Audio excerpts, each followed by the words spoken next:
The spiritual path is said to be often quite a solitary path. You grow and you leave people behind, but along the way we also do have spiritual friends. Spiritual friendships come, but they also go. And in this video I wanted to talk about that concept of spiritual friendship along this path. So let's start off with a couple stories, and this is actually the prompt of the video, which is that last week I had a spiritual friendship and he let me know that we were not going to be friends basically. Now this is an interesting one, right? Because I hadn't actually seen him for a few months and I was just reaching out, giving him a call, and he let me know that.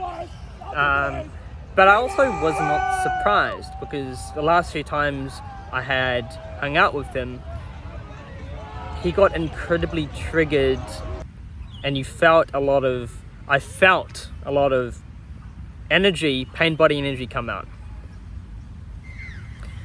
Now this is something that happens a lot in spiritual friendships, which is that the other person can trigger you. So why does this happen? It happens because some part of you can get really attached to spiritual concepts, methods, philosophies, ideas, strategies, techniques, whatever. Now, a spiritual friendship is a friendship where you'll probably spend some time discussing spirituality. You'll probably spend some time discussing things that you try, right? It's not going to be a friendship where you just talk about the mundane stuff, or you just hang out or play video games or whatever. There's probably going to be an aspect where it's more related to things that you are doing, views that you have on spirituality, shifts and the shifts that you are having, and often in spirituality, even though there's this deconstructive nature to it, right? We're trying to deconstruct the nature of reality, the mind, how we think, how we operate, belief systems. We often get very attached to spiritual ideas and ideals and concepts and the ways that you see the world.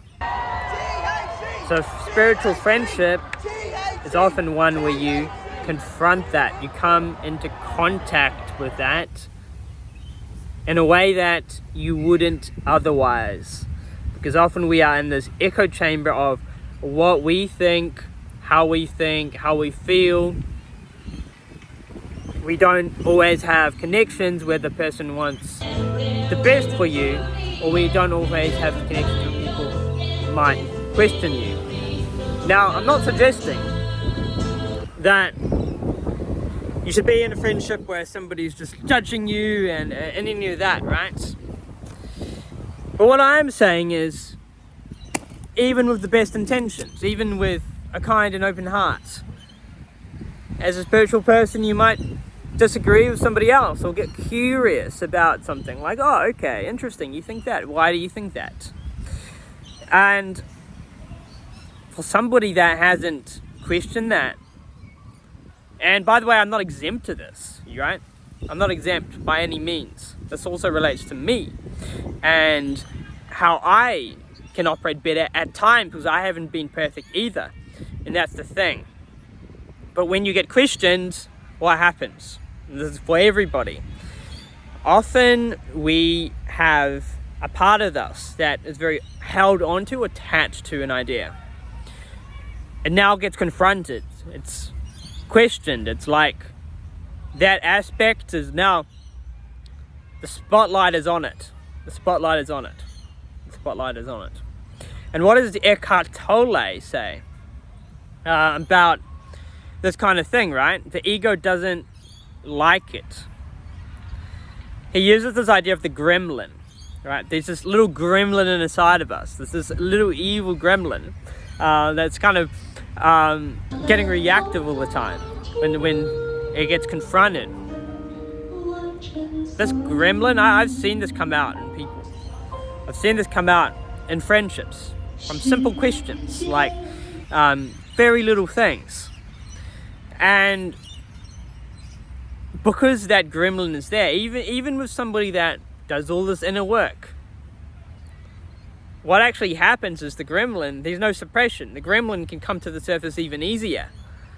So that gremlin appears. You see that in their face, in their eyes, in the expression, in the energy in the field, in the surroundings. It comes out. Now,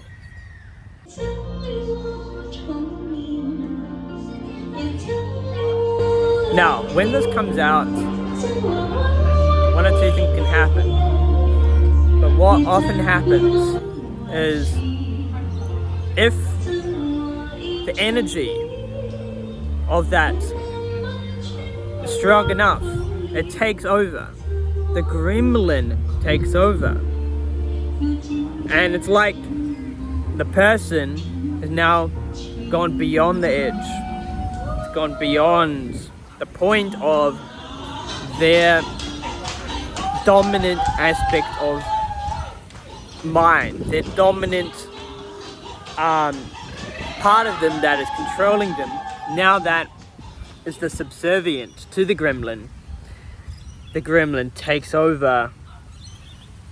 The gremlin wants to keep control. That aspect, that part of them wants to keep control. The gremlin can often come out when we can't accept that something could be our responsibility, our quote-unquote fault, or our responsibility to deal with. We want to avert that. We want to put that onto somebody else. Reppin' the country now, I am Bahraini, my friend. Need a little bit of poetry, let's get roasted, my friend. Always keeping it halal, I share my blessings, my friend. Hospitality's what I'm really good at, my friend. Filipino, I'ma go represent. So that often results in avoidance or pushing away, or okay, this is too much to handle. I don't like to be questioned. I don't like the spiritual views, the attachments to be challenged in any way, or even not even directly challenged, but the depiction or projection of a challenge could do the same thing, depending on where and how the person is interpreting things. So this is another thing, right?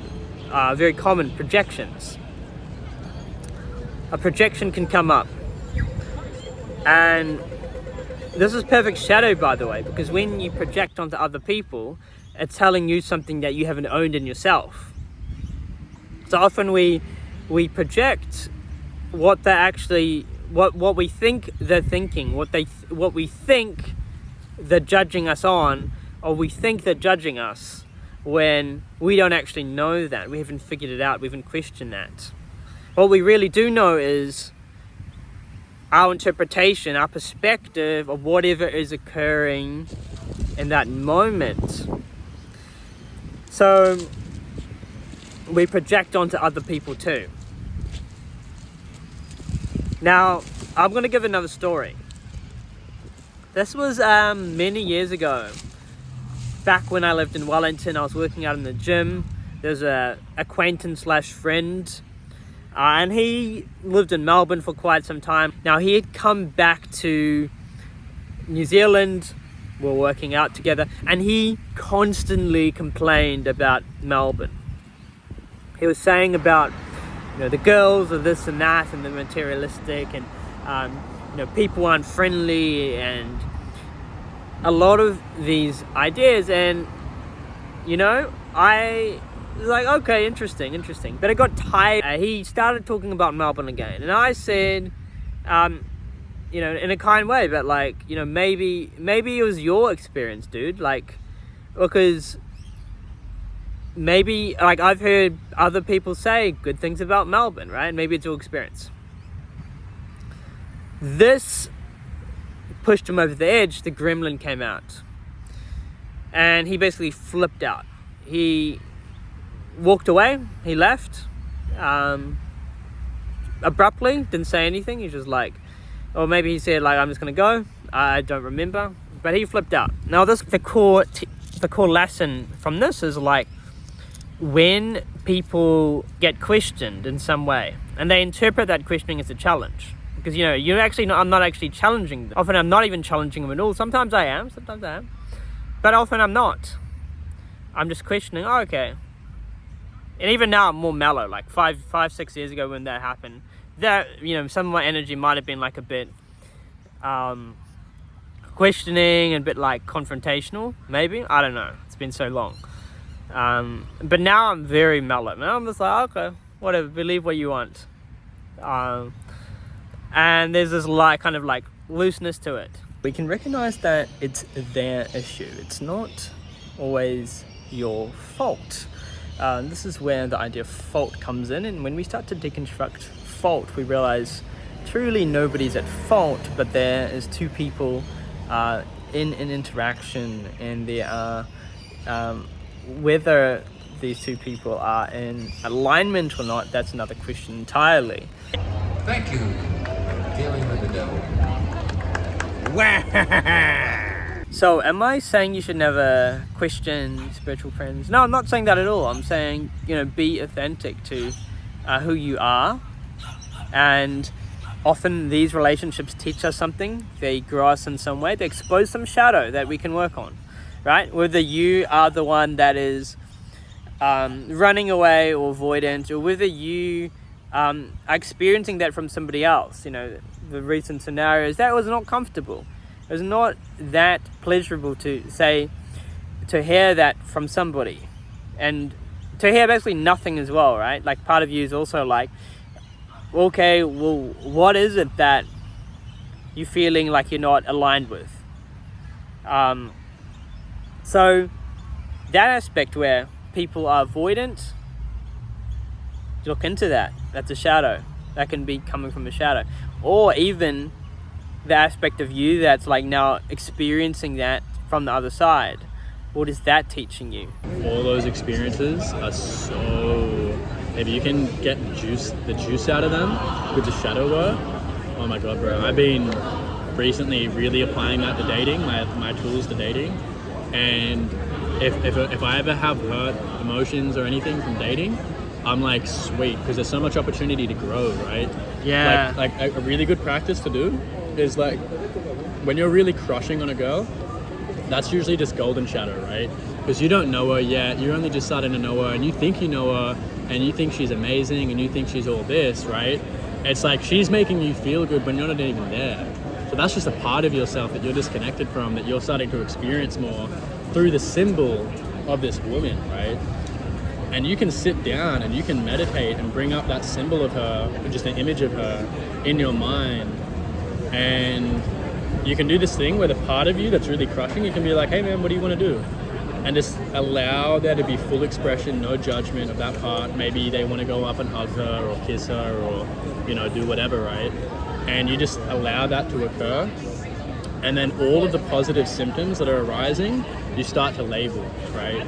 So you go, oh, I kind of feel seen and heard and relaxed and like understood, right? You label all those things and you keep allowing the part to do what they want.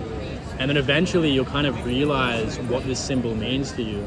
And that can go way deeper, but already at that level, you know that you're lacking feeling seen, heard, understood, relaxed in your life. And that symbol of that woman, that's what it's meaning to you. So you're crushing on that, not the woman, right? So wherever you are in the relationship, it's actually, there must be something vibrationally that is a match to cause that. And when the match no longer occurs, when there is, must be vibration cause that. And that vibrational match is there to teach us some lesson, to grow us in some way. And so after that kind of situation, people can often separate or they can come back together. But either way, there's this lesson to be had. There's this golden shadow that's now exposed, and you can consciously choose to learn from it and to change the way you react to the situation by going into the belief systems and aspects and parts of you that feel triggered, feel unseen, feel unheard, feel like my views, my belief systems, my methods, my systems, my philosophies must be a certain way, and that if other people have a different experience of life, that's not okay. And so that aspect of, that's not okay, we can look at that and we can clean that up, we can welcome that. And the gremlin coming up is that massive opportunity to now feel into that energy. As we feel into that energy, we dissolve that energy, we hold that energy. That really shifts things for us.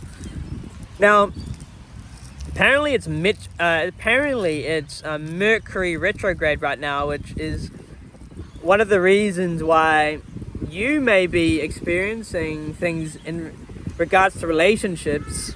I don't know a lot about astrology, but right now, this is the first time in 8 years there's been a Mercury retrograde, and a lot of energy in relation to relationships. That's what's coming to the surface. So there's a lot of growth here, a lot of opportunities here to dive into that. When we dive into that, we can set better boundaries, we can understand ourselves better, we can understand people better. But it's not always going to be easy as well. Not always going to be easy. So no matter what happens, we can move into a state of more lovingness, kindness, compassion for however we behave. Whether we are the person that is pushing the other person away and the gremlin's coming up and overpowering us, we can not fight that aspect of ourselves, but learn to give ourselves space as we need it. Because once again, with these two stories of these two people here that I mentioned, there's no judgment as in they've done something wrong. Now, they may have wronged me in many particular ways, but the greater aspect I'm talking about is, from my perspective, I can choose to not be a victim. I can choose to see the situation from kindness and from compassion, from a greater state of love. And when you can do that, there's forgiveness here. There's this great story about the Buddha.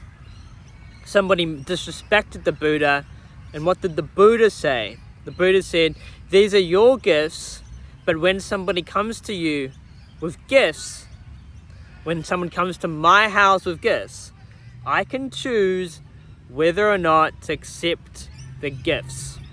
I can choose whether or not to accept the gifts, or I can give the gifts back.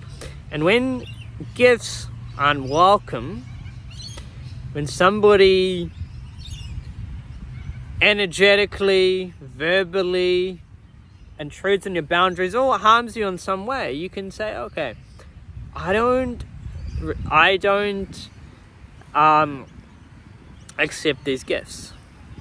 So that's the takeaway from this video. Actually, I rambled a lot this video. I'm trying something different. Seeing how it goes. Let me know what you think. Peace. By the way, nobody is exempt to this kind of nature of the gremlin. I've seen it in people that are very successful at what they do. I've seen this in spiritual coaches or healers, right? I've seen this in people from many walks of life. Now, this is really saying that it's normal, it's okay, and it's gonna come up. And often we have expectations that because somebody has put themselves on because somebody has labeled themselves as, like a healer or a coach or whatever, we think, okay, we expect them to be a certain level of healed, a certain level of equanimous. But the thing is, that's our projection too. That's our expectation too, that people should be healed, fully healed in relationships. They're not going to be fully healed in relationships.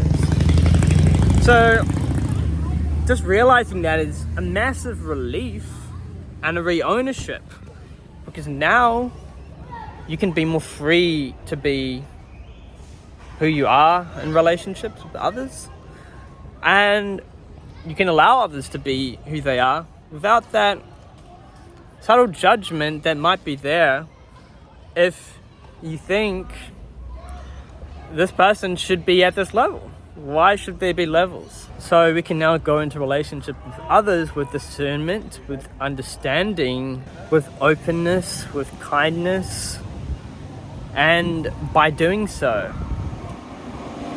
we can free our own shackles and our own bonds of expectation about what a friendship or relationship should be, or what it should look like.